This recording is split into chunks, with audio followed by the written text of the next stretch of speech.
겨울비가 촉촉히 내리던 어느 날, 경기도의 작은 장례식장 사무실에는 흰 국화꽃이 빽빽히 놓여 있었다. 영정 속의 고 김상만 씨는 여느 때처럼 무뚝뚝하면서도 다정한 미소를 짓고 있었다. 상주 자리를 지키고 있는 큰아들 상훈, 조용히 앉아있는 둘째 아들 상진, 그리고 끝내 눈물을 멈추지 못하는 막내딸 상미. 세 남매는 아버지의 마지막 밤을 함께하고 있었지만 그들의 마음속에는 서로 다른 감정이 흐르고 있었다. 상훈은 속으로 이렇게 되뇌었다. 이제야 내 책임이 끝났구나. 그래도 장남으로서 최선을 다했다. 상진의 눈빛에는 억눌린 서운함이 번졌다. 마지막까지 형이 주도했지만 나라고 덜 힘든 건 아니었는데. 상미는 작은 입술을 떨며 아버지 영정을 바라보았다. 아버지 이제 정말 가시는 거구나. 이렇게 허전할 수가. 새벽 4시. 조문객들의 발걸음이 모두 끊기고 장례식장은 정적에 잠겼다. 상훈은 아버지의 남은 옷가지와 물품을 정리하다 접객실 옆 서랍을 열었다. 그때였다. 서랍 깊숙이 오래된 서류철 사이에 눌려있던 두꺼운 봉투 하나가 손끝에 걸렸다. 봉투 겉면에는 아버지의 삐뚤빼뚤한 글씨가 적혀 있었다. 만약 내가 먼저 떠나거든 이 봉투를 열어라. 상훈의 심장이 두근거렸다. 조심스레 봉투를 열자 그 안에는 3권의 통장과 한 장의 편지가 들어 있었다. 통장을 펼친 순간 그는 숨을 삼켰다. 잔액은 합쳐서 7억 3천만 원.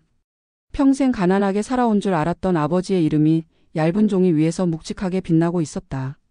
그리고 편지. 투박하지만 정성스러운 글씨로 이렇게 적혀 있었다. 서로 해치지 않도록 남겨둔 마지막 장치다. 상훈의 손끝이 떨렸다. 아버지 이게 대체 뭐예요? 눈물로 시작된 장례식장은 단숨에 의심과 계산의 무대가 되어가고 있었다. 은비수사대의 기록에는 이렇게 적혀 있다. 돈은 불이다. 따뜻하게도 파괴적이기도 하다. 아침이 밝자 장례식장의 공기는 이미 달라져 있었다. 밤새 봉투의 존재가 알려졌고 그 안에 담긴 7억 원의 통장은 가족들 사이에 묘한 불씨를 피워올렸다. 조문객이 뜸해진 시각 유족 대기실에 세 남매가 다시 모였다. 영정 앞에 모여있던 그들의 눈빛은 더 이상 슬픔만을 담고 있지 않았다. 큰아들 상훈이 낮게 말을 꺼냈다. 아버지가 원하신 건 우리가 싸우지 말라는 거야. 그래서 장남인 내가 이 돈을 관리하겠다. 둘째 상진은 곧바로 고개를 저었다. 억눌렀던 분노가 목소리에 묻어났다. 무슨 소리야? 상속은 법대로 똑같이 나눠야지. 형 혼자 관리하겠다는 건 말도 안 돼. 막내 상미는 두 사람 사이에서 애써 중재하려 했다. 오빠들 제발 그만해. 아직 아버지 발인도 치르지 않았잖아. 아버지 앞에서 이러는 건 너무. 그러나 두 사람의 귀에는 더 이상 상미의 목소리가 닿지 않았다. 상훈의 눈빛은 책임을 내세우고 있었고 상진의 눈빛은 정의를 말하고 있었다. 하지만 그 속을 들여다보면 둘 다 결국 몫을 바라보고 있었다. 그 순간 방 안의 공기는 더 무거워졌다. 문이 열리며 며느리 둘이 들어왔기 때문이다. 큰형수는 곧바로 말을 보탰다. 이럴 때는 장남 몫이 있는 겁니다. 상훈 씨가 관리하는 게 맞아요. 그러자 둘째 형수는 단호하게 맞섰다. 그건 옛날 이야기예요. 지금은 법대로 똑같이 나누는 게 맞습니다. 두 여자의 목소리가 더해지자 방 안의 긴장은 더욱 팽팽해졌다. 마치 장례식장이 아니라 재판정에 들어온 듯한 분위기였다. 그때 침묵하던 막내 상미가 손에 들고 있던 봉투를 꺼내 들었다. 그것은 상훈이 미처 확인하지 못했던 두 번째 메모였다. 상미의 목소리가 떨렸다. 여기 아버지가 남긴 글이 더 있어. 조심스레 편지를 펼쳐 보였다. 투박한 글씨로 이렇게 적혀 있었다. 이 돈은 너희 엄마의 몫이기도 하다. 그리고 한 사람에게 몰아주지 마라. 순간 모두의 표정이 얼어붙었다. 엄마는 이미 오래전에 세상을 떠났다. 그렇기에 편지의 의미는 분명했지만 법적 해석은 애매했다. 큰아들 상훈은 이를 해석해 자기 쪽으로 끌어당기려 했다. 봐라. 아버지가 말씀하셨잖아. 한 사람에게 몰아주지 말라고. 그러니 우리가 싸우지 않게 내가 관리해야 한다는 뜻이야. 그러자 상진이 비웃듯 말했다. 그게 왜 형 몫으로 이어지는데? 아버지가 원하신 건 명확해. 법대로 똑같이 나누라는 거잖아. 상미는 절망적인 표정으로 형제의 얼굴을 번갈아 바라보았다. 그 순간 그녀의 마음속에는 깊은 두려움이 밀려들었다. 아버지의 마지막 말씀조차 결국 돈 앞에선 서로 다른 해석이 되는구나. 그리고 이어진 말들은 점점 더 격해졌다. 변호사를 불러야겠어. 가압류라도 걸자. 유류분 청구 소송도 방법이야.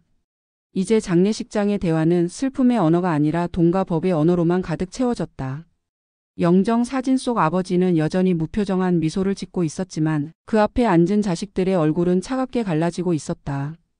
발인이 끝난 저녁 세 남매는 다시 장례식장 안에 모였다. 그러나 이번엔 은비 수사대가 동석하고 있었다. 차분한 목소리가 방 안을 가로질렀다. 여러분, 지금 가장 중요한 건 돈의 액수가 아닙니다. 아버지의 뜻을 제대로 해석하는 것입니다. 형제들은 여전히 날 선 시선을 주고받았지만 은비 수사대의 목소리는 차분하게 이어졌다. 첫째, 지금은 통장을 건드려서는 안 됩니다. 모든 계좌는 즉시 거래 정지 조치를 하세요.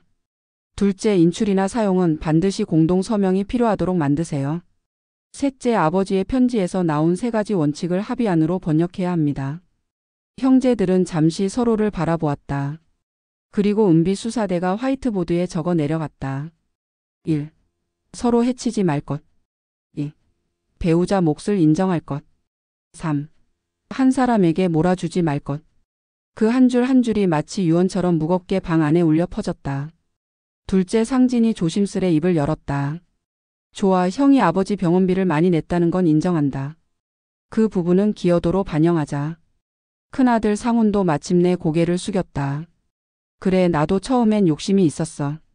독점하려 했던 내 마음 잘못이었다. 막내 상민은 눈물을 훔치며 속삭였다. 우리 아버지 앞에서 더는 부끄럽지 않게 살자. 그게 진짜 효도일 거야. 그 순간 영정 속의 아버지가 살짝 미소를 띠고 있는 듯 보였다. 결국 세 남매는 합의서 마지막 줄에 이렇게 적어 넣었다. 이 합의는 돈을 나누기 위함이 아니라 부모의 뜻을 지키기 위함이다. 한 달 후 가족들은 합의서대로 행동했다. 7억 원 중 일부는 법정 지분에 따라 나누었고 일부는 아버지를 간병했던 비용으로 보전했다. 그리고 남은 10%는 가족 공동기금으로 남겨 어머니 묘소를 돌보고 지역 아동센터에 장학금을 기부했다. 돈은 불이었다. 그 불로 서로를 태울 수도 있었지만 그 불을 모아 겨울을 덜 춥게 만들 수도 있었다. 은비 수사대의 기록에는 이렇게 남았다. 상속에서 가장 무서운 것은 돈 자체가 아니다. 존중과 절차가 사라지는 순간 가족은 가장 빨리 무너진다. 부모의 뜻을 기억하라. 편지를 말씀을 그 한마디를 원칙으로 번역하라. 그것이 자식이 부모에게 드리는 마지막 예의다. 여러분, 혹시 비슷한 상황을 겪고 계신가요? 돈 때문에 형제 자매와 등을 돌린 경험은 없으신가요?